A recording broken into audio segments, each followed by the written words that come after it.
Welcome everyone to our DJI Mini 3 Pro launch review. Both Seth and Kirk in States actually had their Mavic 3 for a while. Let's talk about just high level specs. First of all, we know it's got 4K 60 frames per second for video. It still weighs less than 250 grams, which means no licensing is required. Main updates, obviously from the Mini 2. This one has got the tri-directional obstacle sensing. It's not the omnidirectional obstacle avoidance as on the other DJI drones, but at least for a micro drone that's under 250 grams, it's got obstacle sensing on there. So tell us, how does it work, Seth? So, I read the tridirectional sensing as like, on a horizontal plane, not that it's, vertical plane.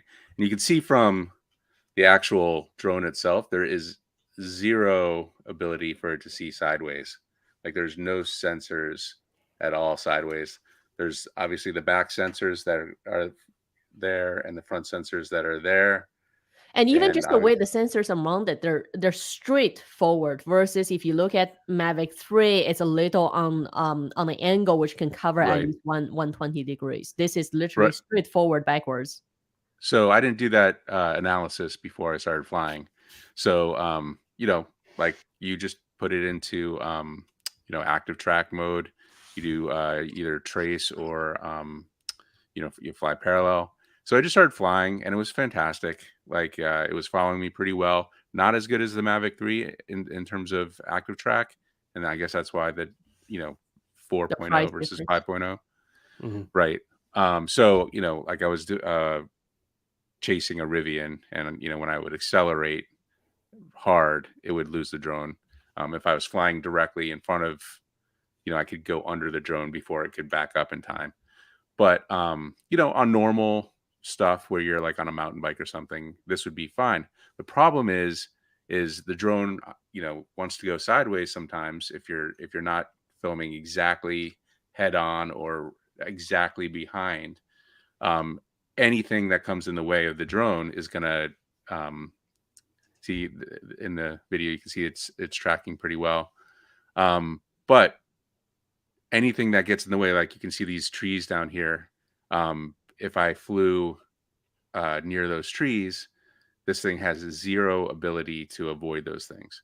So unless it sees it in the front or the back or beneath, it doesn't even know that there are obstacles in the way, which is a problem because a lot of the times when you're doing follows, you're You're not flying going straight sideways. forwards or backwards. Yeah, you're going Yeah, sideways. it's a boring shot to just be forward and back. So that is something that I think DJI needs to communicate better to prospective buyers and pilots, because me as a reviewer, I was like, oh my god, this is going to be great. It's going to do all the things the Mavic 3 did, but in an inexpensive, smaller package. Well, that's not true. Like it's not as good at following. It's just not as quick and not as robust sensor wise. But it just simply, unless you're in a wide open field with no obstacles, it's not going to be able to see. You can see it lost me behind the barn there. hmm Um, so, and then it's still looking for me, but where am I? I don't know. Um, this is the same issue that the Light Plus has, because the Light Plus also has only forward and back and bottom. And when I did tracking on that, just walking around a baseball field, it was slightly terrifying. It flying inches away from a bleacher before it can see on the bottom and it goes up, or flying between two poles. It's something that could probably use a little bit of tweaking on both. Now, the one thing that the Light Plus does is that it also uses the gimbal, so it won't necessarily turn completely sideways. It will move the gimbal and follow you still, which is something that maybe the Mini 3 could probably implement as well. As we know, the smaller drones always have limitations. Yeah.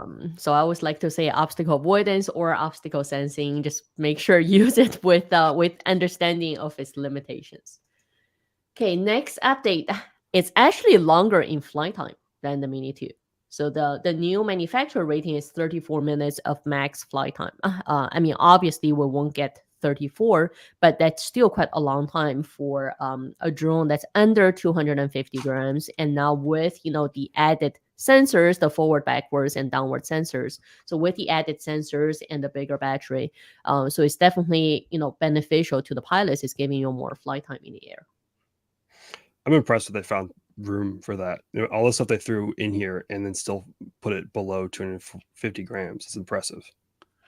Yeah, the battery's like diminutive. It's, it looks like it would almost fit in like a smartphone, but it does give you a good half hour of flight and video time, including tracking, including all the tricks.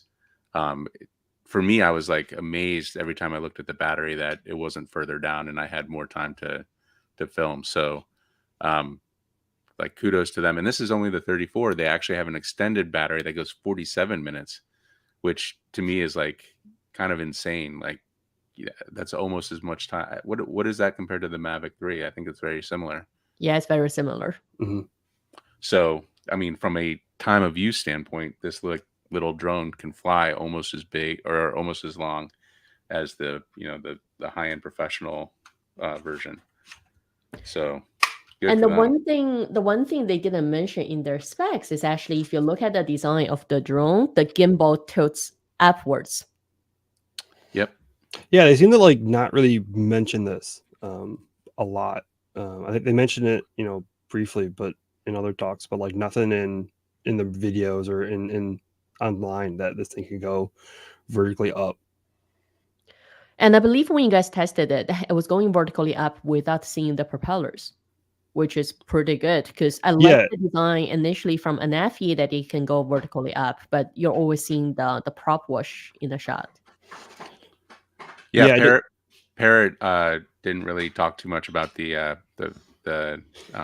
prop wash, but in my experience with the Mini 3, as far up as I went, I didn't see any props, and I think that's they have the wide props here, and if you look at the camera here, it's not really seeing, it's a very wide angle you would need to see the props, so it's well designed. It seems to be in line with the Mavic 3 as well as the Matrix, the M30 design. So you can see the aerodynamic. I think even when Mavic 3 came out, DJI was saying they were able to just optimize the aerodynamic of the body and make it more efficient. That's how they were also gaining more flight time. Yeah, you can definitely see the Mavic 3 in the front propellers, like the angle to them, very, very distinctly, that they took that design from there. Now, this drone also came with a new controller, right? The built-in screen slightly smaller than the original RC Pro, but how do you like it, Kirk? Is it bright enough? It's great. Yeah, I've never had any issues with with not being able to see any detail, and I went out there with no clouds in the sky, sun beating right down on the screen, and it held up pretty well. And I've only been flying with drones with smartphones, and being able to fly on an actual built-in screen just is a game changer. Definitely definitely an option if you're looking at buying a new one. Like I highly can't suggest it more than getting one. How long did the battery last on the new controller? I never had it die on me. Like I went out 3 days in a row and never charged it. So because that was the challenge we had with the previous smart controller. The battery didn't last too long. Yeah, it's really good on here. I think probably I had like 3 or 4 sessions where I didn't even charge this. Like, and right now it's beeping at like 2. So yeah, that's much better than a smart controller. Yeah. Yeah, And it's a little bit more portable too. It doesn't have external antennas, which is nice. It's a little bit lighter too. I don't know, Kirk, do you think? I haven't been able to hold the other ones, but it felt light, like you weren't going to have an issue with holding it all day. But it also had like a good amount of weight to where you weren't feeling like you were holding like nothing. So it definitely has a good build quality and good kind of weight distribution to it as well. I do wish DJI did something about these guys. Like, they, of course, you can store them in the back like typical, but Like it would be nice if they were foldable, and it would be, because that's a, like, you have People this lose controller them that all the time.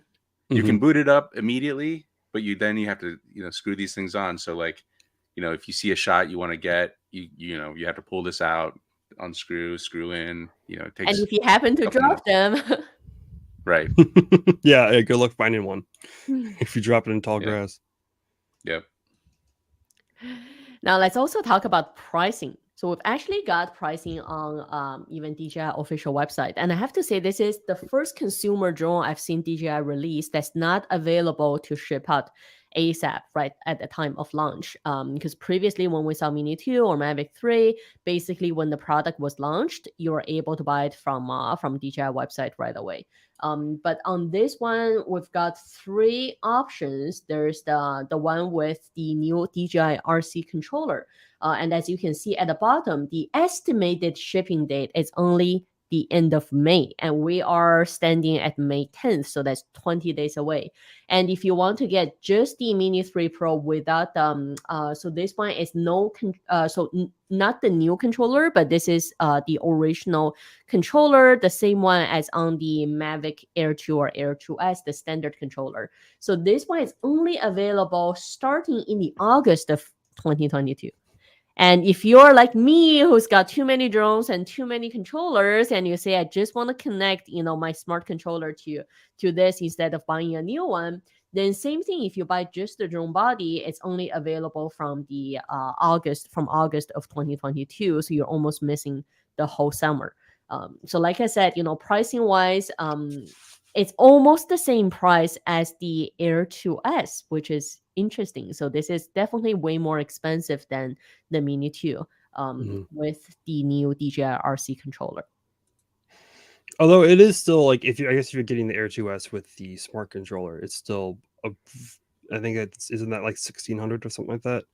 So yeah, that smart controller itself is expensive. Yeah. So I mean, even if you get it with the N1 controller, it's still like, I think that's 1,300 or something. Or no, it's the Fly More combo. Never mind, it's 1,300. But I mean, you still get, it's a pretty so price increase was, I guess, was expected. But if I add the Fly More combo here now, this is 1,150. Yeah, 1,200. Yeah.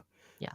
The price increase was expected, but like this is like a good amount versus the Mini 2 and the Mini SE, which I wouldn't be surprised if we see a lot more of the entry level drone, which is what originally the Mini was kind of like designed for, move away from the current Mini and go back to the SE version.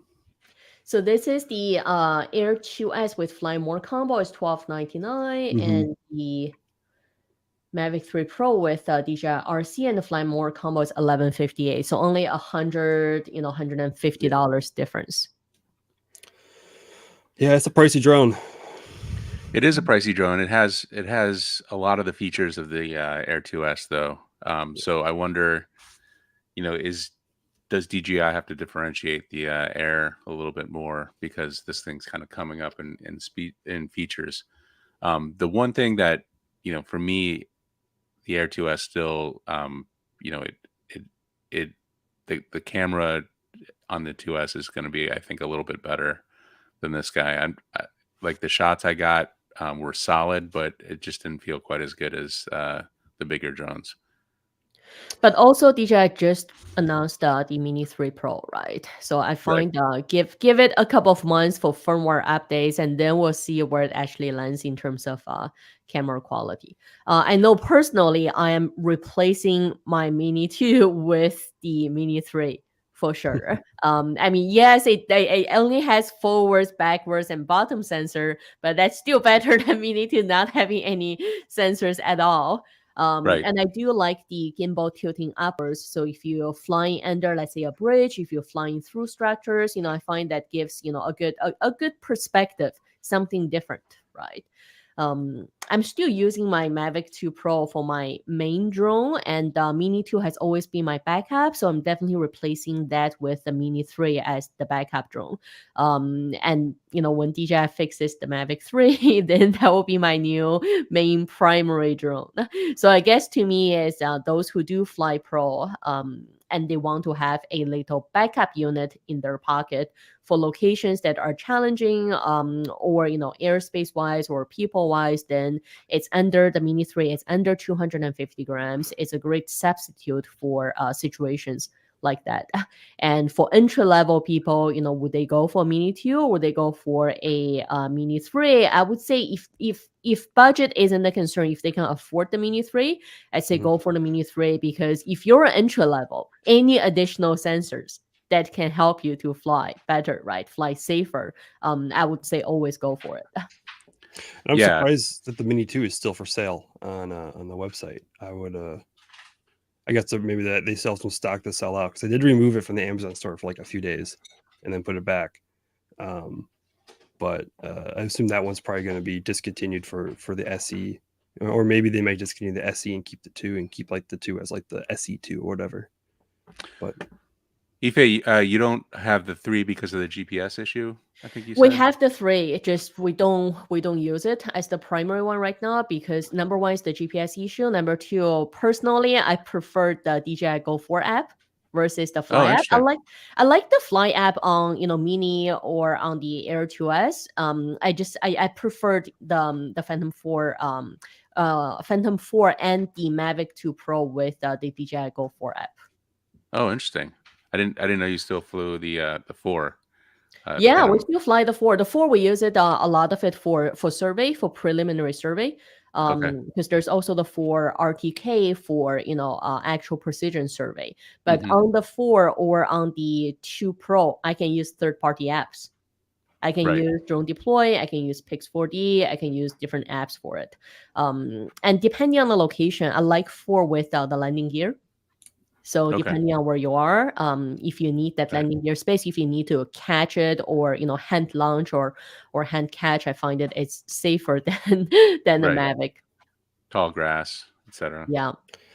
Now, going back to the GPS issue, would be interesting to see what we see with the Mini 3, because Seth, your Mavic 3 never had the issue, but other production models had the issue. We're not seeing the issue. Like, GPS was great. Like, I got it within a couple seconds every time I started it up, but we'll see maybe production, because I looked at it. It has the same GPS Galileo Beidou for the GPS thing, so it might be using something similar. So that may be something we need to look out for when production units come. We didn't have any issues at the beginning, and then when one of my pilots went down to Aruba, the GPS issue happened. So that's interesting, because a lot of people were like saying that it was the firmware update that killed the GPS issue, but DJI seems to think that it's or the prevailing thought. I guess we're kind of going off the 3 topic, but like the prevailing wisdom was that there's a different chip in there. It's more used for automotive and it takes longer to sync up. But for me, it was like it worked initially really well, and then it worked less well after a couple firmware updates. And then DJI said, hey, we're gonna fix it in another firmware update, and that didn't fix it at all. So I wonder if it was a different supplier with the GPS chip. Like, it fixes some but doesn't fix the others. Right. And obviously we got one of the early ones, so we got the initial chipset, so maybe that was part of the issue. Well, we're in the year of 3, right? We've got the Mavic 3. There's the announcement of the Matrix, the new M30, which is still in the 3, and now we have the Mini 3 Pro. So the end of this month should be interesting, because we're expecting the actual shipment of Matrix 30, and also the actual shipment of Mini 3 Pro. And as the flight season is just starting, I guess we'll be circling back every week with new updates, features, what did we find, and share that with everyone. Yeah, I'm definitely planning on going out way more with this thing and trying to get some more flights. I think a friend of mine, we're going to go out and do some mountain biking and tracking with the Mavic 3, Mini 3, Air 2S, Lite, get all comparisons between all of them.